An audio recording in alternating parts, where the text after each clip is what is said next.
हरितालिका तीज का पति की लंबी आयु, सुख, समृद्धि, सौभाग्य एवं कुंवारी कन्याओं के लिए इच्छित वर प्राप्ति हेतु किया जाता है। इस दिन पूजा के दौरान व्रत की कथा सुनने से ही पूजा का पूर्ण फल प्राप्त होता है।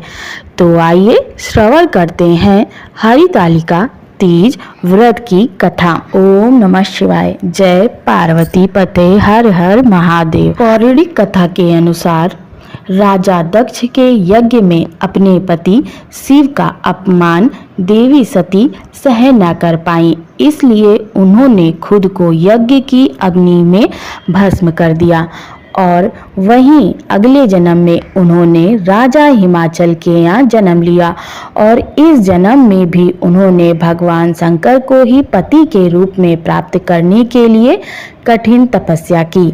देवी पार्वती ने शिव जी को अपना पति मान लिया था और वह सदैव भगवान शिव की तपस्या में लीन रहती थी। उनकी यह हालत देखकर राजा हिमाचल को चिंता सताने लगी और उन्होंने नारद जी से इस बारे में बात की। इसके बाद देवी पार्वती का विवाह भगवान विष्णु से कराने का निश्चय किया गया, लेकिन देवी पार्वती विष्णु जी से विवाह नहीं करना चाहती थी।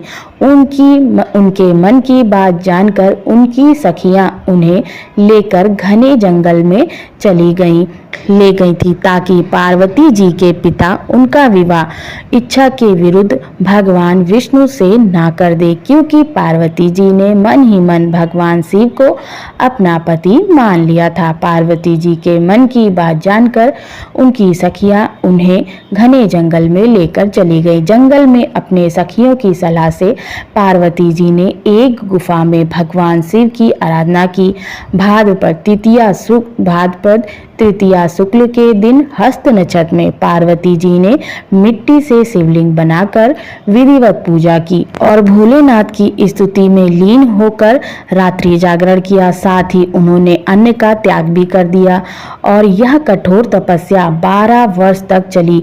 पार्वती जी के इस कठोर तपस्या से प्रसन्न होकर महादेव ने उन्हें दर्शन दिया और इच्छा अनुसार उनको अपनी पत्नी के रूप में स्वीकार कर लिया। इसलिए प्रत्येक वर्ष भाद्रपद मास के शुक्ल पक्ष की तृतीया को हरितालिका तीज व्रत रखा जाता है। ओम नमः शिवाय।